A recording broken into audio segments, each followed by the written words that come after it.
ഇന്ന് അനുഗ്രഹത്തിൻ്റെ പ്രത്യേക അനുഗ്രഹത്തിൻ്റെ വലിയ ദിനങ്ങൾ ആരംഭിക്കുകയാണ് സഭയിൽ. ഇന്ന് പരിശുദ്ധ ദേവമാതാവിൻ്റെ വണക്ക മാസം ആരംഭിക്കുകയാണ്. ഒരു മാസം മുഴുവനും സഭ മാതാവിൻ്റെ മാതൃക അനുകരിക്കുകയും മാധ്യസ്ഥം അപേക്ഷിക്കുകയും ചെയ്യുന്ന വലിയ കാലഘട്ടമാണ്.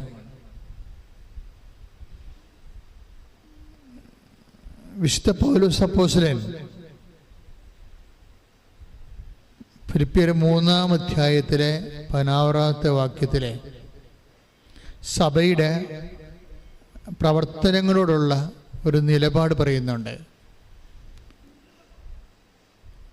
സഭ എങ്ങനെയാണ് പ്രവർത്തിക്കേണ്ടത്, അല്ലെങ്കിൽ വിശ്വാസികൾ എങ്ങനെയാണ് പ്രവർത്തിക്കേണ്ടത്,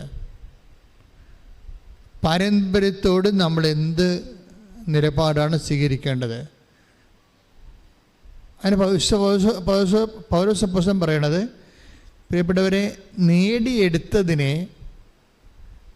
മുറുകെ പിടിച്ചുകൊണ്ട് വേണം നമ്മൾ പ്രവർത്തിക്കേണ്ടത്. പ്രവർത്തനത്തിൻ്റെ ഒരു നയ രൂപീകരണവും കാര്യപരിപാടിയും സമീപന രീതി അങ്ങനെയാണ്. അതായത് ഓരോ കാലത്ത് സഭയുടെ പ്രവർത്തനങ്ങളിലൂടെ, പ്രാർത്ഥനകളിലൂടെ, തീഷ്ണതയിലൂടെ ദൈവത്തിൻ്റെ അനുഗ്രഹങ്ങളും ആശ്വാസവും വിടുതലുമൊക്കെ നമുക്ക് തരാൻ വേണ്ടി പ്രത്യേകം 10 കൃത്യങ്ങൾ ദൈവം നൽകും. അങ്ങനെയാണ് സഭ കാലത്തിൻ്റെ അനുസരിച്ച് വളരണത്. ശരിക്കും സഭ റിച്ചാകണത്, ധന്യമാകണത് ഓരോരോ കാലം. ഇപ്പം തന്നെ നമ്മൾ കൃപാസനത്തിൽ ലോകത്ത് ഓരോരുത്തരും ഇല്ലാത്ത പ്രാർത്ഥനയാണുള്ളത്. എന്താണ്? ഉടമ്പടി പ്രാർത്ഥന. അത് ഒരു പ്രത്യേക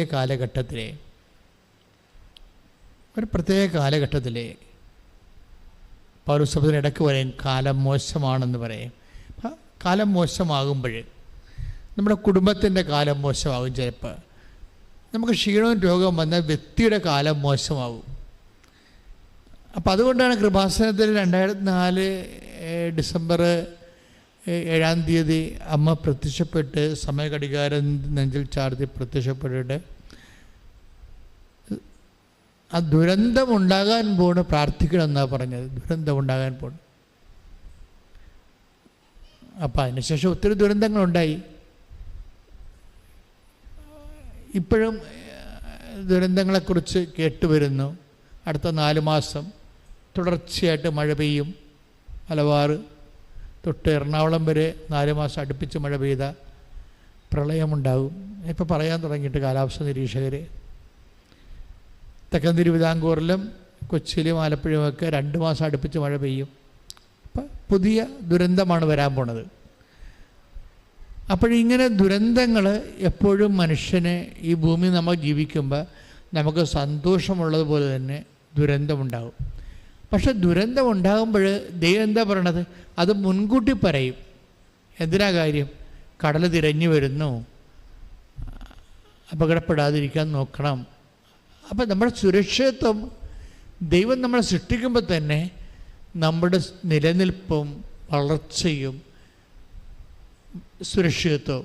ഇപ്പം നമ്മൾ വളർന്നു, പക്ഷേ എന്തെങ്കിലും ഒരു രോഗം വന്ന്, ഇപ്പം എനിക്ക് തന്നെ 2 പ്രാവശ്യം കോവിഡ് വന്നതാണ്.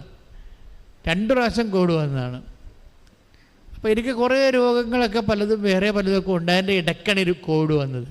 പക്ഷെ ഞാനിന്നും വളരെ സന്തോഷമായിട്ടും വളരെ സ്മാർട്ടായിട്ടും കിടത്താൻ്റെ ജോലി രാത്രി 11 മണിക്കാണ് ഇപ്പോഴും കിടക്കണത്. എന്നെ അതൊന്നും ബാധിച്ചിട്ടില്ല ശരിക്കും. എന്താ കാര്യം? ദൈവത്തിൻ്റെ സംരക്ഷണമാണ്. അപ്പോൾ ദുരന്തമൊക്കെ ലോകത്തുണ്ടാകും. അത് ലോകത്തിൻ്റെ സൃഷ്ടിയുടെ തന്നെ ഒരു ഭാഗമാണ് സംഹാരം എന്നുള്ളത്. പക്ഷേ നമ്മളോട് പറഞ്ഞിരിക്കുന്നത് ഐ വിൽ പ്രൊട്ടക്റ്റ് യു, ഞാൻ നിന്നെ സംരക്ഷിക്കും. അപ്പോൾ പ്രാർത്ഥനയുടെ ഒരു ലക്ഷ്യമെന്താണ്? ഇപ്പോഴത്തെ വളർച്ചയും വളർന്നതിനെ സംരക്ഷിക്കുന്നതാണ്. പ്രാർത്ഥനാ ജീവിതം പോകുമ്പോഴുണ്ടാകുന്ന പ്രശ്നം സംരക്ഷണം പോകും. അതാണ് എപ്പോഴും വിഷയം. പ്രാർത്ഥനാ ജീവിതം ഒരു വ്യക്തിക്ക് പോയാൽ അതിൻ്റെ അർത്ഥം സംരക്ഷണം പോവും, ആധ്യാത്മിക സംരക്ഷണം പോവും, ഭൗതിക സംരക്ഷണം പോവും.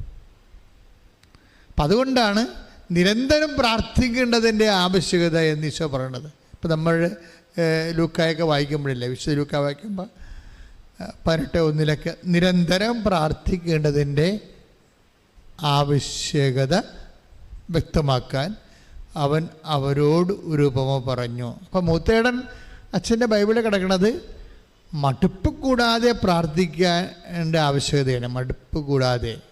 ഇപ്പം പ്രാർത്ഥനയ്ക്ക് ചിലർക്ക് ജഡികാരൂപി ഉണ്ടെങ്കിൽ മടുപ്പുണ്ടാകും. നമുക്ക് പനി വന്നു കഴിഞ്ഞാൽ ഭക്ഷണത്തോട് മടുപ്പുണ്ടാകത്തില്ലേ? അതുപോലെ തന്നെ പാപം കയറിക്കഴിഞ്ഞാൽ, ജീവിതത്തിലെ പാപങ്ങൾ കൂടിക്കഴിഞ്ഞാൽ ആധ്യാത്മിക കാര്യങ്ങളോട് മടുപ്പ് തോന്നും. ഇപ്പം നിങ്ങൾക്ക് പ്രാർത്ഥിക്കാൻ മടുപ്പ് തോന്നണ്, പ്രാർത്ഥനയ്ക്ക് വിളിക്കുമ്പോൾ നിങ്ങൾക്ക് നാളെ പിന്നെ ചെയ്യാം, ഇപ്പോൾ വരാം, ഞാൻ പഠിക്കുകയാണ്, അല്ലെങ്കിൽ പിന്നെ ചെല്ലാം, അപ്പം വരട്ടെ എന്നൊക്കെ പറയാം. അതൊക്കെ ചുമ്മാ അപ്പം വരാനൊന്നുമല്ല, നിങ്ങൾക്ക് കാര്യമായ ജീവിതത്തിലെ ആത്മീയ തകർച്ച സംഭവിച്ചിട്ടുണ്ട്. അതുകൊണ്ട് നിങ്ങളിങ്ങനെ പ്രാർത്ഥന മണത്ത് നോക്കി മാറിക്കളയും. അതിൻ്റെ അർത്ഥം പ്രാർത്ഥനയ്ക്ക് മടുപ്പ് വന്ന ആ വ്യക്തിക്ക് എന്തോ എത്രയും വേഗം, കത്തോലിക്കരാണെങ്കിൽ ഉടനെ ഞാൻ പറയും നിങ്ങൾ എമർജൻസി ആയിട്ട് കുമ്പസാരിക്കാൻ പറയും. കാര്യം പ്രാർത്ഥനയും വിശുദ്ധിയും തമ്മിലാണ് ബന്ധം ഉള്ളത്. അതുകൊണ്ടാണ് നമ്മളെപ്പോഴും പ്രൊട്ടക്റ്റ് ചെയ്യേണ്ടി വരുന്ന ഒരു വിഷയം. ഇപ്പം പ്രാർത്ഥന കൂടിപ്പോയതിന് കുഴപ്പമൊന്നുമില്ല. എന്താ പ്രശ്നം നമുക്കറിയാമല്ലോ. പ്രാർത്ഥന വെച്ചാൽ പ്രാർത്ഥന എന്ന് പറയുമ്പോൾ എവിടെയും സ്ഥലം കണ്ടുപിടിച്ച് ഒരു പ്രത്യേക സ്ഥലം ഫോക്കസ് ചെയ്ത് പ്രാർത്ഥിക്കണമല്ല. പ്രാർത്ഥന ഒരു മനുഷ്യൻ ദൈവസഹം നിറഞ്ഞു കഴിയുമ്പോൾ സ്വാഭാവികമായിട്ട് പ്രാർത്ഥന. ഇപ്പം ഇന്ന് ഞാനൊരു സാക്ഷ്യം കേട്ടിവിടെ. ഇന്ന് എന്താണ് സാക്ഷ്യം? ഇന്നത്തെ സാക്ഷ്യം ഉടമ്പടി എടുത്തു കഴിഞ്ഞപ്പോൾ അവർക്ക് ബൈബിള് വായിക്കാനും, തന്നെയല്ല ആ മോള് ചെറുപ്പക്കാരത്തിയാണ്, കോളേജ് സ്റ്റുഡൻ്റാണ്. അവൾ അമ്മയോട് പറഞ്ഞു, അമ്മ ഉടമ്പടി എടുത്തു കഴിഞ്ഞപ്പോൾ എനിക്ക് എപ്പോഴും പ്രാർത്ഥിക്കാനും ബൈബിൾ വായിക്കാനുമുള്ള കൊതി കൂടി. പണ്ട് എനിക്കിത് അത്രയും എനിക്ക് ഒരു അവേർഷനായിരുന്നു. അപ്പോൾ ആ വീട്ടിൽ അനുഗ്രഹം വന്നപ്പോൾ പ്രാർത്ഥിക്കാത്തവർ പോലും പ്രാർത്ഥിക്കാൻ തുടങ്ങി. പ്രാർത്ഥന ഒരു പ്രൊട്ടക്ഷനാണ്. പ്രാർത്ഥനയുടെ സംരക്ഷണത്തിൻ്റെ ഉദ്ദേശം എന്താണ്? നമ്മൾ നേടിയെടുത്തതിനെ നഷ്ടപ്പെടുത്താതിരിക്കാനാണ് നമ്മളെ പ്രാർത്ഥനയുടെ ഒരു ലക്ഷ്യമെന്ന് പറയണത്. അപ്പം നേടിയെടുത്ത് കുറേ ഉണ്ട്. കുരിശിൻ്റെ വഴിയുടെ കാലമായിരുന്നു കഴിഞ്ഞ നോൻപ് കാലം മുഴുവൻ കുരിശിൻ്റെ വഴിയുടെ കാലമായിരുന്നു. അത് നമ്മൾ നേടിയെടുത്തൊരു വിശുദ്ധ പാരമ്പര്യമാണ്. ഫ്രാൻസിസ് അസീസിയാണ്. ദൈവം ഇങ്ങനെ കളക്റ്റീവായിട്ട് ആരെയും എപ്പോഴും നമ്മൾ ശ്രദ്ധിച്ചാൽ മനസ്സിലാവും. ഇപ്പോൾ സിനഡ് കൂടി, ഇന്ന് വരെ സിനഡുകൾ കൂടിയിട്ടും ഒരു പുതിയ പ്രാർത്ഥനാ രൂപം ദൈവം കൊടുത്തിട്ടില്ല, വെളിപ്പെടുത്തിയിട്ടില്ല. പ്രാർത്ഥനാ രൂപങ്ങളെല്ലാം കൊടുത്തിരിക്കുന്നത് വ്യക്തികൾക്കാണ്, അല്ലാതെ സഭാ സമിതികൾക്കും ആലോചനാ സമിതികൾക്കും അല്ല. ആലോചനാ സഭാ സമിതികൾ പരിശുദ്ധാത്മ പ്രവർത്തിക്കുന്നത് സഭയിൽ ഇഷ്യൂ ഉണ്ടാകുമ്പോൾ ദൈവത്തിൻ്റെ ഒരു മനസ്സ് വെളിപ്പെടാൻ വേണ്ടിയാണ് സിനഡുകളുള്ളത്. പക്ഷേ സഭയെ വളർത്തുന്നത് വ്യക്തികളാണ്. അതല്ല, ഇപ്പോൾ ഫ്രാൻസിസ് അസീസിയിലൂടെയാണ് നമുക്ക് കുരിശിൻ്റെ വഴി കിട്ടിയത്. അതൊരു വിശുദ്ധ പാരമ്പര്യമായിട്ട് മാറി. അതാണ് നേടിയെടുത്തതെന്ന് പറയണത്. ബിഷപ്പ് ബെർണാഡ് ബെച്ചിനല്ലിയിലൂടെയാണ് മാതാവിൻ്റെ വണക്കമാസം കിട്ടിയത്. 19-ാം നൂറ്റാണ്ടിൻ്റെ ആദ്യകാലത്തെ. അതായത് ബിഷപ്പ് ബെർണാഡ് ബെച്ചിനല്ലി പിതാവ് ഇത് ഇറ്റലിയിലുള്ള പാരമ്പര്യമാണ്. മാതാവിൻ്റെ വണക്കമാസം ഇറ്റലിയിലാണ് ആരംഭിച്ചത്. പക്ഷേ കേരളത്തിൽ കൊണ്ടുവന്നത് ബെർണാഡ് ബെച്ചിനല്ലിയാണ് ബിഷപ്പ്. നമ്മുടെ 40 മണി ആരാധന ഇറ്റലിയിലാണ് ആരംഭിച്ചത്. കേരളത്തിൽ കൊണ്ടുവന്നത് ചാവറ കുര്യാക്കോസ് അച്ഛനാണ്. അതുപോലെ തന്നെ ദേവാസ്ത വിളി പോർച്ചുഗലിലാണ് ആരംഭിച്ചത്. കേരളത്തിൽ കൊണ്ടുവന്നത് മിസ്റ്റർ ഫ്രാൻസിസ് സേവറാണ്. എല്ലാം വ്യക്തികളാണ്, സമൂഹമല്ല. ചരിത്രങ്ങൾ നോക്കി അറിയാൻ പറ്റും, എല്ലാം വ്യക്തികളാണ്. അപ്പോൾ വ്യക്തികളുടെ ജീവിതത്തിൽ അവർക്ക് ദൈവകൃപ വർദ്ധിച്ചു കഴിഞ്ഞാൽ, ദൈവത്തിന് വേണ്ടി ജീവിക്കണം ദൈവത്തിന് തോന്നിക്കഴിഞ്ഞാൽ, ദൈവം സഭയെ വളർത്താനുള്ള അനുധാരികൾ വെളിപ്പെടുത്തും. അപ്പോൾ അങ്ങനെ വെളിപ്പെടുത്തുന്നതിനെ കുറിച്ചാണ് പൗലോസ് അപ്പോസ്തലൻ പറയണത് നിങ്ങൾ ഇങ്ങനെ നേടിയെടുത്തത് ഇപ്പോൾ വണക്കമാസം ചെല്ലേണ്ട കാര്യമില്ല എന്ന് പറയും. അതായത് എന്താ പ്രശ്നം? പ്രാർത്ഥിക്കാത്തവന് 100,000 കാര്യങ്ങൾ പ്രാർത്ഥിക്കാതിരിക്കാൻ പറയാനുണ്ടാകും. പ്രാർത്ഥിക്കുന്നവന് ഒറ്റ കാര്യമേ പ്രാർത്ഥിക്കാൻ പറയാനുള്ളത്, അത് ദൈവത്തിനെ സ്നേഹിക്കുന്നു, അത്രേ ഉള്ളൂ. നീ എന്തുകൊണ്ടാണ് പ്രാർത്ഥിക്കണത്? ഞാൻ ദൈവത്തിനെ സ്നേഹിക്കുന്നു, ദൈവം എന്നെ സ്നേഹിക്കുന്നു. ഒറ്റ കാര്യമേ ഉള്ളൂ പ്രാർത്ഥിക്കാൻ. പ്രാർത്ഥിക്കാതിരിക്കാൻ ഒത്തിരി കാര്യമുണ്ട്. അപ്പം വന്നില്ല, എനിക്ക് പഠിക്കാനുണ്ട്, 100,000 കാര്യങ്ങൾ ഉണ്ട്. അപ്പോൾ എപ്പോഴും നമ്മൾ ശ്രദ്ധിക്കേണ്ടത്, നിങ്ങൾ ഇൻടോണിലാണോ പ്രാർത്ഥന രൂപയിലാണോ എന്ന് അറിഞ്ഞാൽ പിന്നെ നിങ്ങൾക്ക് ഇഷ്യൂസ് ഒന്നുമില്ല. ഒരു മനുഷ്യൻ്റെ ഏറ്റവും വലിയ പ്രശ്നമെന്ന് പറയുന്നത് എന്താണ്? പ്രാർത്ഥനയോടുള്ള അവേർഷനാണ്. എന്നാൽ പിന്നെ എല്ലാ ഇഷ്യൂസും കയറി വരും, എല്ലാ ഇഷ്യൂവും കയറും. അപ്പം അതുകൊണ്ട് എല്ലാത്തിനും ഇപ്പം നമുക്കറിയാമില്ല, നമ്മൾ 2 ദിവസം വീട്ടിലില്ല, നമ്മുടെ അടുപ്പിൽ തീയില്ല എന്നൊക്കെ പറഞ്ഞാൽ, നമ്മൾ പണ്ടത്തെ അടപ്പുകലൊക്കെ ഇപ്പോൾ 2 ദിവസം ആശുപത്രിയിലൊക്കെ കിടന്നിച്ച് വന്നിട്ട് നമ്മൾ അടപ്പുകലൊക്കെ പൊക്കി നോക്കുകയാണെങ്കിൽ എല്ലാ ഇരട്ടവാലിനും പഴുതാരും എല്ലാം അതിനകത്ത് കാണും. തണുപ്പ് ആയിപ്പോയി. അപ്പോൾ എല്ലാ ജീവികളും വരും. പ്രാർത്ഥന ഇല്ല എന്നുണ്ടെങ്കിൽ, പ്രാർത്ഥനയുടെ ഇല്ലാത്തൊരവസ്ഥയിൽ എല്ലാ അഴുക്കുകളും തിന്മകളും നമ്മുടെ ജീവിതത്തിലൂടെ കയറി വരും. പ്രാർത്ഥന ഒരു അഗ്നിയാണ് ശരിക്കും. കുടുംബത്തിൽ ഇപ്പം ഞാനൊക്കെ വളർന്നു വന്നു, ഇപ്പം നിങ്ങൾ ഇന്നിപ്പോൾ ഉടമ്പടിയിൽ ഒരു ദിവസം ഒരു 1000കണക്കിന് മനുഷ്യർ ഇവിടെ ഉണ്ട്. ഈ ആൾക്കാരൊക്കെ എങ്ങനെ വന്നതാണ്? ഞാൻ എൻ്റെ കുഞ്ഞുനാളിൽ ആധ്യാത്മികത പഠിച്ചത് അമ്മയുടെ മുഖത്തു നിന്നാണ്. ഗുരുമുഖത്തു നിന്ന് പറഞ്ഞാൽ എൻ്റെ ഒരു ഗുരു അമ്മയാണ്. അപ്പോൾ അമ്മയുടെ മുഖത്ത്, അപ്പോൾ ഞങ്ങളുടെ വീട്ടിൽ ഒരു ലൂർദ് മാതാവിൻ്റെ രൂപമുണ്ട്. അപ്പോൾ ലൂർദ് മാതാവിൻ്റെ രൂപം ഇപ്പോൾ ഇന്നലെ ആസ്തപ്പാട് ദിവസമാണ്. ഇന്നലെ തന്നെ അപ്പൻ കരിക്കും വെള്ളം എടുത്തിട്ട് മാതാവിൻ്റെ രൂപം കഴുകും. അപ്പം ഞങ്ങൾ അടുത്ത് പോയി ഇരിക്കും. മാതാവിൻ്റെ രൂപം അപ്പം കഴുകണ കാണാൻ വേണ്ടി എടുത്തുകൊണ്ടിരിക്കും. എന്നിട്ട് അപ്പം തന്നെ ഈ മാതാവിൻ്റെ രൂപത്തിന് പെയിൻ്റൊക്കെ ചെയ്യും, കണ്ണൊക്കെ തെളിക്കും. കണ്ണൊക്കെ എന്ന് വെച്ച് കഴിഞ്ഞാൽ ഒരു പെശയ കണ്ണൊക്കെയാണ് അപ്പം വരച്ച് വെക്കണം. എന്നാലും അപ്പനത് ചെയ്യും. നമ്മളത് നോക്കിക്കൊണ്ടിരിക്കും. അപ്പം മാതാവിന് ഇപ്പം കണ്ണ് തെളിഞ്ഞ് വരും, മാതാവിന് ഇപ്പം കണ്ണ് തെളിഞ്ഞ് വരും എന്നൊക്കെ പറഞ്ഞ് നോക്കിക്കൊണ്ടിരിക്കും. പക്ഷെ ആ നോട്ടത്തിലൂടെ മാതാവ് നമ്മുടെ ഹൃദയത്തിലേക്ക് കയറുകയാണ്. എന്നിട്ട് ഈ രൂപ എടുത്ത് ഇങ്ങനെ ഒരു രൂപക്കൂടൊക്കെ ഒരു കട്ടിക്കടലാസൊക്കെ വാങ്ങിച്ച് പ്രാവിനെയൊക്കെ ഉണ്ടാക്കുന്ന പ്രാവും കൂടൊക്കെ ഉണ്ടാക്കുന്ന കട്ടി പേപ്പറിൻ്റെ ഒരു കൂടൊക്കെ വാങ്ങിച്ചിട്ട് കടയിൽ പോയി ചേരാ പേപ്പറും പിന്നെ തങ്ക പേപ്പറൊക്കെ വാങ്ങിച്ചിട്ട് അപ്പം കുത്തിയിരുന്നുകൊണ്ട് ഇതിനൊരു പള്ളി പോലെയൊക്കെ ഒരു സാധനമൊക്കെ കൊണ്ട് മുഖവാരം ഉണ്ടാക്കി അതൊക്കെ വെക്കും. എന്നിട്ട് പെട്ടിക്കടലാസെല്ലാം പൊതിഞ്ഞതിന് ശേഷം മുഖവാരം പിടിപ്പിക്കുമ്പോൾ നമ്മളിങ്ങനെ നോക്കിക്കൊണ്ടിരിക്കും. എന്നിട്ട് അപ്പനിതെടുത്ത് മുകളിൽ വെക്കുമ്പോൾ മാതാവിനെ എടുത്ത് വെക്കണ സമയമൊക്കെ കൊണ്ട് വലിയ സമയമാണതൊക്കെ. അതൊക്കെ കണ്ട് കേട്ട് ദൈവസ്നേഹം ഇതൊക്കെ കാണിക്കുമ്പോൾ ഇപ്പം നിങ്ങളുടെ മുമ്പിലൊക്കെ നിങ്ങൾക്കിപ്പോൾ മക്കളെ വളർത്താൻ സമയമില്ലല്ലോ. ഇപ്പം ഇന്നലെ ഇതുപോലെ സാക്ഷ്യം കേട്ട്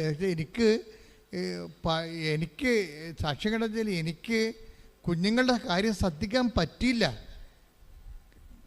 കാര്യം അവർക്കിപ്പോൾ ഡിപ്രഷൻ എന്ന് പറഞ്ഞ് ഞാൻ 4-5 പേരെ ഇന്ന് പ്രാർത്ഥിച്ചിട്ടുണ്ട്. എങ്ങനെ ഡിപ്രഷൻ ഉണ്ടാകാതിരിക്കണത്? നിങ്ങൾക്ക് അതിനുള്ള സമയമില്ല. അമ്മമാരെപ്പോഴും ഫോണും അവരുടെ ജോലിയും ഒക്കെ ആയിട്ട് എപ്പോഴും തിരക്കായിരിക്കും. അപ്പോൾ അവൾ പറയും, എനിക്കറിയാം മക്കളെ എനിക്ക് നോക്കാൻ പറ്റണില്ലെന്ന് എനിക്കറിയാം, പക്ഷെ ഞാനെന്ത് ചെയ്യാനാണ്? ഞാൻ ഇതിനേക്കാൾ പീഡനമാണ് ഓഫീസിൽ അനുഭവിക്കണത്. അപ്പോൾ ഇങ്ങനെ ഒരു കാലഘട്ടത്തിലാണ് നമ്മൾ ജീവിക്കണത്. അവർ പറയണ ഞാൻ അമ്മയെ കുറ്റം പറയല്ല, അവർക്ക് അതിൻ്റെയൊക്കെ ടെൻഷനാണ്. ഈ മക്കളെക്കാൾ ടെൻഷൻ പിടിപ്പിക്കുന്ന കാര്യങ്ങൾ അവർക്ക് ജീവിതത്തിലുണ്ട്. അപ്പോൾ ഇങ്ങനെയുള്ള കാലത്ത് ദൈവം ഇല്ലാതെ നമുക്ക് ഒരിക്കലും ജീവിക്കാൻ പറ്റത്തില്ല. നിങ്ങൾക്ക് തോന്നുന്നതാണ്. ഇപ്പോൾ ചിലർ ഭർത്താക്കന്മാരൊക്കെ ഉപേക്ഷിച്ചില്ലേ, സംസാരം. ഇപ്പോൾ 2 കൊച്ചുകളായി 1 കൊച്ചായി കഴിയുമ്പോൾ പിന്നെ എന്തെങ്കിലും നമ്പരൊക്കെ പറഞ്ഞ് ഞങ്ങളുടെ വീട്ടിൽ താമസിക്കാം, ഞങ്ങളുടെ അങ്ങ് താമസിക്കാം, അല്ലെങ്കിൽ എൻ്റെ ജോലി സ്ഥലത്ത് താമസിക്കാം, ഇങ്ങനെയൊക്കെ പറഞ്ഞുകൊണ്ട് എന്താണ് അവരെന്താ ചേട്ടൻ പറയും, എടാ എൻ്റെ അപ്പനമ്മയും പ്രായമല്ലേ, ഇവിടെ വന്ന് താമസിക്കല്ലേ, നീ ഇത് നേരത്തെ പറഞ്ഞില്ലല്ലോ. പക്ഷെ അവളിപ്പോൾ ഭരണിയില്ല. അങ്ങനെ എത്രയോ ആണുങ്ങളാണ് ഭാര്യമാരില്ലാതെ ഇങ്ങനെ ഏകസ്ഥരായിട്ട് ജീവിക്കുന്നത്. അതൊക്കെ ഒരാൾ മക്കളെ കൊണ്ട് അവർ അപ്പനെ മാറ്റി നിർത്തിക്കൊണ്ട് ഒരു മകനെ വളർത്തിക്കഴിഞ്ഞാൽ തീർച്ചയായിട്ടും ആ മകൻ ഇവർക്ക് പ്രായമാകുമ്പോൾ ഇവരെ ഉപദ്രവിക്കുമെന്ന കാര്യത്തിൽ ഒരു സംശയമില്ല. കാര്യം ഇവരെ മൈൻഡ് ചെയ്യത്തില്ലെന്ന കാര്യത്തിൽ സംശയമില്ല. കാര്യം നിങ്ങൾ ആരാണെന്നുള്ളത് നിങ്ങളുടെ മകൻ 20 വയസ്സിലെങ്കിലും മനസ്സിലാക്കിയിരിക്കും, എൻ്റെ അപ്പനെ എന്നെ നഷ്ടപ്പെടുത്താൻ കാര്യം ഇവരാണ്, ഇവരുടെ തണ്ട് രോഗമാണ്, ഇവിടെ അഹങ്കാരമാണെന്ന് പിള്ളേർക്കറിയാം. അവർ കല്യാണം കഴിച്ച് കഴിയുമ്പോൾ നിങ്ങളെ ചുമ്മാ പട്ടിനെ പോലെ എടുത്ത് ദൂരെ കളയും. അത് അപ്പം നിങ്ങളിപ്പോൾ ചെറുപ്പത്തിൽ ജയിച്ചെന്നാണ് പറയണത്. നേരെ മറിച്ചുകൊണ്ടേ ഇന്ന് ഞാൻ കേസ് എടുത്തത് അതിനേക്കാൾ കഷ്ടമാണ്. അത് അവൻ വേറെ പെണ്ണുങ്ങളുടെ അടുത്ത് പോയിരിക്കുന്നതാണ്. ഒരു കാര്യമില്ല, ഇവൾക്ക് ഇത്തിരി ആരോഗ്യം കുറഞ്ഞ് അപ്പോൾ തന്നെ അവൾ കളമാറ്റി ചവിട്ടി. ഇത് കുടുംബത്തിൻ്റെ ദുരന്തമാണ്. ഈ ശരിക്കും പറഞ്ഞാൽ മാതാവ് പറഞ്ഞത് ഇങ്ങനെ എല്ലാം കൃത്യമായിട്ട് കൃപാസനത്തിൽ പ്രത്യക്ഷപ്പെട്ട് പറഞ്ഞത് കൃത്യമായിട്ട് നടന്നു. അതായത് ദുരന്തമുണ്ടാകാൻ പ്രാർത്ഥിക്കണമെന്ന് പറഞ്ഞിട്ട് പ്രാർത്ഥിക്കുന്ന പറഞ്ഞ സുനാമി ഉണ്ടായി. 2004 സുനാമി ഉണ്ടായി. മാതാവ് പ്രത്യക്ഷപ്പെട്ട വർഷം സുനാമി ഉണ്ടായി. പിന്നെ 2006 ചിക്കൻ ഗുനിയ ഉണ്ടായി. പിന്നെ 2009 നിപ്പ വൈറസ് വന്ന്. പിന്നെ അതിനുശേഷം നമുക്ക് ഇങ്ങോട്ട് ഓരോരോ സാങ്കരമിക രോഗങ്ങളും പക്ഷിപ്പനികളൊക്കെ ആയിട്ട് വന്ന് തക്കാളിപ്പനി വന്ന് ഇങ്ങനെ വന്ന് 17 വന്നപ്പോൾ ഗജക്കൊടുങ്കാറ്റ്, 18 പ്രളയം, 19 കോവിഡ് 2 പ്രാവശ്യം. അപ്പോൾ ഇങ്ങനെ ജീവിതകാലം അമ്മ പറഞ്ഞതിന് ശേഷം 2004 ദുരന്തത്തെക്കുറിച്ച് പറഞ്ഞതിന് ശേഷം ഇന്ന് വരെ ദുരന്തങ്ങളാണ്. പക്ഷേ ഇതല്ല യഥാർത്ഥ ദുരന്തം. യഥാർത്ഥ ദുരന്തം അമ്മ ഉദ്ദേശിക്കുന്നത് കഴിഞ്ഞ ആഴ്ചയിലാണ് എനിക്കതിൻ്റെ ഒരു ഉൾക്കാഴ്ച അമ്മ തന്നത്. ഈ പറഞ്ഞ പ്രപഞ്ചത്തിൻ്റെ ദുരന്തമല്ല. ഈ 2004 മുതൽ ഈ കാലം വരെയുള്ള ചരിത്രം നോക്കിയാൽ ഏറ്റവും വലിയ ദുരന്തം സംഭവിച്ചിരിക്കുന്ന കുടുംബത്തിലാണ്. ഈ 2004 ആലപ്പുഴ രൂപതയിലൊക്കെ ഡൈവേഴ്സിന് വേണ്ടി പെറ്റീഷൻ കൊടുത്തിരിക്കുന്നത് ആൾക്കാരില്ല. 2010 മുതൽ ഇങ്ങോട്ട് വന്നപ്പോൾ 125 ഒരു വർഷം. അപ്പോൾ ദുരന്തം എവിടെ ഉണ്ടായിരിക്കണേ? അമ്മ പ്രത്യക്ഷപ്പെട്ട കാലത്ത് ഡൈവേഴ്സ് രൂപതകളിൽ ഡൈവേഴ്സിൻ്റെ പെറ്റീഷൻസ് ഇല്ല. ഇപ്പോഴ് 2010 ശേഷം 2007 ശേഷം അത് 10 ഒരു വർഷം, 15 ഇപ്പം 185 വരെയായി ഒരു വർഷം. അപ്പോൾ ഓരോ രൂപതകളിലുള്ള കണക്ക് നോക്കിയേ. അപ്പോൾ ദുരന്തങ്ങൾ സംഭവിച്ചുകൊണ്ടിരിക്കുകയാണ്. ഈ ദുരന്തങ്ങളിൽ വന്നിരുന്ന ഇപ്പം ഞാനിവിടെ ജനങ്ങളുടെ കൂടെ ജീവിക്കുന്നതുകൊണ്ട് എനിക്ക് മനസ്സിലാകും, ദുരന്തങ്ങൾ ഉണ്ടാക്കിയിരിക്കുന്നതിലെ കുടുംബ ദുരന്തങ്ങളും ഡൈവേഴ്സും കേസും ഉണ്ടാക്കിയിരിക്കുന്നതിൽ എല്ലാം പങ്കാളിത്തം ആടാണെന്ന് ചോദിച്ചു കഴിഞ്ഞാൽ 80% സ്ത്രീകളുടേതാണ്. കാര്യം ജോസഫിന് അത് അറിയാം. കാര്യം ഞാനിതിൻ്റെ ജനത്തിൻ്റെ കൂടെയാണല്ലോ. ഈ ദുരന്തങ്ങൾ ഡൈവേഴ്സ് എല്ലാം ഉണ്ടാക്കിയിരിക്കുന്നത് ഒന്നെങ്കിൽ പെണ്ണിൻ്റെ അമ്മ അല്ലെ പെണ്ണ്, ഇതെല്ലാം ഉണ്ടാക്കിയിരിക്കുന്നത്. എന്നുവെച്ചാൽ ഇതിന് 80% പുരുഷന്മാരുടെ നമ്മൾ പ്രാർത്ഥിക്കുന്നില്ല എന്ന് പറഞ്ഞാൽ പുരുഷന്മാരുടെ 20% വരത്തുള്ളൂ. കാര്യം എനിക്ക് ഇതാണല്ലോ ജോലി. ഞാൻ 2004 ആൾക്കാരെ കാണാൻ 87 തുടങ്ങിയാണ് എൻ്റെ ജോലി. അന്ന് മുതൽ ഇന്ന് വരെയുള്ള ചരിത്രം നോക്കിക്കഴിഞ്ഞാൽ ഡൈവേഴ്സ് കേസ് എല്ലാം എടുത്ത് നോക്കിക്കഴിഞ്ഞാൽ നമുക്ക് മനസ്സിലാകും പെണ്ണിൻ്റെ അമ്മയാണ് ഇതിൻ്റെ അകത്ത് 50% ഉത്തരവാദി. പക്ഷെ അവരാണ് വലിയ പ്രാർത്ഥനാ പരവേശങ്ങൾ കാണിക്കണതും ദൈവത്തിൻ്റെ സ്വന്തം ആളാണെന്ന് പറഞ്ഞത്. പക്ഷേ അവർക്കൊക്കെ എല്ലാം പണി കിട്ടും അവസാനം. എന്താ കാര്യം? അവരാണ് ഈ പെണ്ണിനെ പിടിച്ച് വീട്ടിൽ നിർത്തിയിരിക്കണതും അവരുടെ ശമ്പളം കൊണ്ട് ജീവിക്കണതും. അതുപോലെ തന്നെ ഈ അവളെ കെട്ടിയ പുരുഷന് അവളിൽ നിന്ന് അകറ്റിക്കളഞ്ഞിരിക്കുന്നതിന് പിന്നിലെല്ലാം അമ്മയുടെ റോൾ 50%. എല്ലാ അമ്മമാരെക്കുറിച്ച് പറയണതല്ല, ഞാനിത് കാണുന്നതല്ലേ. എനിക്ക് വേണത് കേരളത്തിൽ ഏറ്റവും കൂടുതൽ ആൾക്കാരെ കൗൺസിൽ ചെയ്തിരിക്കുന്നത് ഞാനാണെന്നാണ് തോന്നുന്നത്. ഞാൻ അഹങ്കാരയുടെ പറയുകയല്ല, ദൈവം അങ്ങനെ ഞാൻ അച്ഛനായപ്പോൾ തന്നെ തുടങ്ങിയ ജോലിയാണല്ലോ ഇത്. അപ്പം അതൊക്കെ എനിക്ക് മനസ്സിലായി. അപ്പം അമ്മമാർ ശ്രദ്ധിക്കണം. ഇപ്പം പ്രാർത്ഥനയും അതേസമയം തന്നെ നമ്മുടെ ജീവിതവും തമ്മിൽ ടാലിയായിട്ട് പോണില്ല. പക്ഷേ അതേസമയം തന്നെ പുരുഷന്മാരുടെ കയ്യിലും നല്ല ഗുരുതരമായ മിസ്റ്റേക്കുകളുണ്ട്. അപ്പം നമുക്ക് ഏകപക്ഷീയമായിട്ട് പറയാൻ പറ്റത്തില്ല. അതേസമയം തന്നെ സ്ത്രീകളെ സംബന്ധിച്ചിടത്തോളം നല്ല സുന്ദരമായ രീതിയിൽ എന്തെല്ലാം പ്രശ്നങ്ങളുണ്ടെങ്കിലും നല്ല ആരോഗ്യമാണെങ്കിലുണ്ട്, അവർക്ക് മക്കളുണ്ട്, അവർക്ക് ജോലിയുണ്ട്, എങ്കിലും അവർ ദൈവത്തെ ഓർത്ത് തന്നെ നിത്യത ഓർത്ത് തന്നെ പ്രയാസങ്ങൾ അതിജീവിച്ച് ജീവിക്കുന്ന ഒത്തിരിയേറെ ചെറുപ്പക്കാരുടെ കുടുംബങ്ങളുണ്ട്. ആ കൃപാസനം നിൽക്കുമ്പോൾ അതെല്ലാം മനസ്സിലാകും നമുക്ക്. അത് സ്ത്രീകൾ തന്നെയാണ്. കുടുംബത്തെ നിലനിർത്തിക്കൊണ്ടിരിക്കുന്നതും പുരുഷന്മാരല്ല, സ്ത്രീകളാണ്. കുടുംബത്തെ സംരക്ഷിച്ചുകൊണ്ടിരിക്കുന്നതും വിശുദ്ധി നിലനിർത്തുന്നത് സ്ത്രീകൾ തന്നെയാണ്. കുടുംബത്തെ നശിപ്പിച്ചിരിക്കുന്നതും മുൻതൂക്കം സ്ത്രീകൾക്കാണ്. അപ്പോൾ ഇതൊക്കെ ഈ ഒരു കാലത്ത് നമ്മളുടെ ജീവിതമായിട്ട് ദൈവം ഇതിനെ ദുരന്തം എന്നാണ് വിളിക്കണത്. കൃപാസന ആൾക്കാരെ ജീവനോടെ പ്രത്യക്ഷപ്പെട്ട് അമ്മ പറഞ്ഞത് എന്താണ്? ദുരന്തം ഉണ്ടാകാമ്പോൾ പ്രാർത്ഥിക്കണമെന്നാണ്. എവിടെയാണ്? പ്രകൃതി മാത്രമല്ല, കുടുംബത്തിൽ ദുരന്തം ഉണ്ടാകാമ്പോൾ പ്രാർത്ഥിക്കണമെന്ന് പറഞ്ഞു കഴിഞ്ഞാൽ ആ ദുരന്തം ഉണ്ടാക്കിയിരിക്കുന്നത് പെണ്ണിൻ്റെ അമ്മയാണെങ്കിൽ അവരാണ് ദുരന്തം. അതാണ് ചർച്ച. പെണ്ണിൻ്റെ അമ്മയാണ് ഒരു കുടുംബ തകർച്ചയ്ക്ക് കാരണമാക്കി മകളെ പിടിച്ചു വെച്ചിരിക്കുകയും മകൾക്ക് തെറ്റായ ഉപദേശം കൊടുക്കുകയും അകന്ന് താമസിക്കാൻ വേണ്ടി പറയണമെങ്കിൽ ദൈവത്തിൻ്റെ മുമ്പിൽ അവരാണ് ദുരന്തം. അവർക്ക് വേണ്ടി പ്രാർത്ഥിക്കണമെന്നാണ് പറയണത്. അപ്പം കൃപാസന പ്രത്യക്ഷീകരണങ്ങൾ ആഴമായ രീതിയിലുള്ള ദൈവ നിലപാടുകളുള്ളതാണ്. അപ്പം അതുകൊണ്ട് ദൈവം ഫോക്കസ് ചെയ്യണത് നമ്മളുടെ നേടിയെടുത്തതിനെ മുറുകെ പിടിച്ചുകൊണ്ട് പോകാൻ പറയുമ്പോൾ നേടിയെടുത്തതെല്ലാം കുടുംബത്തിൻ്റെ സംരക്ഷണത്തിന് വേണ്ടിയാണ്.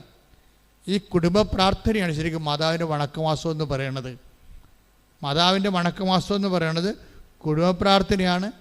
ആ കുടുംബ പ്രാർത്ഥന തന്നെ വിപുലമായ രീതിയാണ്. ഒരു 3/4 മണിക്കൂർ ജപമാല ഉണ്ടെങ്കിൽ കുടുംബ പ്രാർത്ഥനയിൽ ആ വണക്കത്തിൻ്റെ സമയമാകുമ്പോൾ എല്ലാവരും വന്നിരിക്കും, എല്ലാവരും പാട്ട് പാടും, മാതാവിൻ്റെ രൂപം എല്ലാവരും അലങ്കരിക്കും, പൂക്കൾ കൊണ്ടുവരും. അതൊരു വലിയ പ്രൈവറ്റ് പേഴ്സണൽ റിലേഷൻസ് ആൻഡ് ഡിവോഷൻസാണ്. ദൈവത്തിൻ്റെ മുമ്പിൽ ഇതെല്ലാം ഒരു പൂ വെക്കണത് വരെ, പീഠം അലങ്കരിക്കണത് വരെ നമുക്ക് ദൈവത്തോടുള്ള സ്നേഹമാണ്. ഒരു സുഹൃത ജപം ചൊല്ലിക്കൊണ്ട് നടക്കും. അതെല്ലാം വണക്കമാസത്തിൻ്റെ പൈതൃകമാണ്. സൽക്രിയ ഓരോ ദിവസവും നമുക്ക് സൽക്രിയ ചെയ്യേണ്ടി വരും. അത് വണക്കമാസത്തിൻ്റെ പൈതൃകമാണ്. ഇതാണ് സഭയിൽ നേടിയെടുത്തതെന്ന് പറയുന്നത്. സുവിശേഷം ജീവിക്കുന്ന ആ തലമുറ, സുവിശേഷം ജീവിച്ച അനുഗ്രഹം നേടിയ ഒരു സമൂഹം, അവർ രൂപപ്പെടുത്തിയെടുത്തിട്ടുള്ള ഭക്തകൃത്യങ്ങൾ, അത് ഈ മാസം വീണ്ടും ഒരു അഡീഷണൽ ഗ്രേസാണ് ഇതിലൂടെ ലഭിക്കുന്നത്. ഒരു ഉപരികൃപ. ദൈവം എപ്പോഴും പറയണത് ഒരു അഡീഷണൽ ഗ്രേസിനെ കുറിച്ചാണ് എപ്പോഴും ദൈവം വിഭാവന ചെയ്യണത്. അവൻ്റെ നാമത്തിൽ വിശ്വസിക്കുന്നവർക്കെല്ലാം കൃപയ്ക്ക് മേൽകൃപ എന്ന് പറയുമ്പോൾ ഗ്രേസ് അപ്പോൺ ഗ്രേസ് എന്ന് പറയുന്നത് അഡീഷണലാണ്. അപ്പോൾ ദൈവം ഉദ്ദേശിക്കുന്നത് നമുക്കുണ്ടാകുന്ന അനുഗ്രഹങ്ങൾക്ക് അഡീഷണൽ ബ്ലെസ്സിങ്സ് വേണമെന്നാണ്. ആ അഡീഷണൽ ബ്ലെസ്സിങ്സ് നമുക്ക് തരണത് അത് സുവിശേഷവിഹിതമാണെങ്കിൽ അഡീഷണൽ ബ്ലെസ്സിങ്സ് വരണത് ഇതുപോലെ അഡീഷണൽ ആയിട്ടുള്ള പയറ്റീവ് ഫോംസിൽ നിന്നാണ്. അതിലൊന്നാണ് വണക്കമാസം എന്ന് പറയുന്നത്. മാതാവിൻ്റെ വണക്കത്തിൽ ഒത്തിരി ഘടകങ്ങളുണ്ട്. ആദ്യം ജപമാല, പിന്നെ മാതാവിൻ്റെ കുറിച്ചുള്ള 3 പോയിൻ്റുകൾ നമ്മൾ ധ്യാനിക്കും. ആ 3 പോയിൻ്റുകൾ അവിടെ പറയും. അത് 3 ധ്യാനിക്കും. അതിനുശേഷം മുട്ടേന്ന് ജപം ചൊല്ലും. അതിനുശേഷം സുഹൃത ജപം നമ്മൾ ചൊല്ലും. അതെല്ലാം പ്രാർത്ഥനയാണ്. അതിനുശേഷം നമുക്ക് സൽക്രിയ പറയും. അത് നമ്മൾ അനുവർത്തിക്കും. അങ്ങനെ വിശുദ്ധിയിൽ വളരുന്ന, കൃപയിൽ വളർത്തുന്ന, വ്യക്തിപരവും കുടുംബപരവുമായിട്ട് നമ്മൾ ഉയർത്തുന്ന ഒരു മരിയൻ നടപടിക്രമമാണ് മരിയ വണക്കമാസം. അത് നമ്മളെ ഭക്തിയോടെ ഈ ദിവസങ്ങൾ ആരംഭിക്കുകയാണ്. മെയ് 31 കടച്ചി. ഈ ദിവസം ഒത്തിരി പേര് വണക്കമാസം നേർച്ചയായിട്ട് എടുത്തിട്ടുണ്ട്. ഇനിയും നേർച്ചയായിട്ട് വണക്കം നടത്താൻ ഉദ്ദേശിക്കുന്നവരെ കൃപാസന ഓഫീസുമായിട്ട് ബന്ധപ്പെടാവുന്നതാണ്. അതേസമയം തന്നെ ഓർക്കേണ്ട ഒരു കാര്യം, ഈ ഒരു വളർച്ച ഇത് എല്ലാ ദിവസവും തന്നെ നിങ്ങൾ മുടങ്ങാതെ ഈ സമയമാകുമ്പോൾ 5:30 മണിക്കാണ് ഇത് ആരംഭിക്കുന്നത്. ഈ സമയമാകുമ്പോൾ നിങ്ങൾ ഓൺലൈനിൽ വരണം. ഇൻ കേസ് നിങ്ങൾക്ക് ഓൺലൈനിൽ വരാൻ ആ സമയത്ത് പറ്റിയില്ലെങ്കിൽ ഓഫീസിൽ നിന്നോ സ്കൂളിൽ നിന്നോ വന്നതിന് ശേഷം വൈകുന്നേരം എപ്പോഴെങ്കിലും ആ വണക്കം കേട്ട്, അതാ ദിവസങ്ങളിലുള്ള വണക്കം കേട്ട് പ്രാർത്ഥിച്ച് ഇന്നു മുതൽ മുടങ്ങാതെ മാതാവിൻ്റെ വണക്കിൽ പങ്കെടുത്ത് വളരാൻ നോക്കണം. നിങ്ങൾക്കറിയാമല്ലോ, കൃപാസന അമ്മയുടെ സ്വന്തം വീടാണ്. ഈ സ്വന്തം വീട്ടിൽ വരുന്നവരും ഇതുമായിട്ട് ബന്ധപ്പെട്ട ശുശ്രൂഷ നടത്തുന്നവരെയും ദൈവം എല്ലാ മെയ് മാസത്തിലും ഒക്ടോബർ മാസത്തിലുമാണ് അനുഗ്രഹിക്കുന്നത്. അത് നിങ്ങൾക്ക് ചരിത്രവും സാക്ഷ്യം കേട്ടാൽ മനസ്സിലാകും. അതുകൊണ്ട് ഈ അനുഗ്രഹത്തിൻ്റെ ഒരു മെയ് മാസം 1-ാം തീയതി ആരംഭിച്ചിരിക്കുകയാണ്. ഈ അനുഗ്രഹം നിങ്ങൾക്ക് അവകാശമാകട്ടെ എന്ന് പ്രാർത്ഥിച്ചുകൊണ്ട് നമ്മൾ വണക്കത്തിലേക്ക് പ്രവേശിക്കുന്നു. ദൈവം നിങ്ങളെ അനുഗ്രഹിക്കട്ടെ ഈ മാസം മുഴുവനും.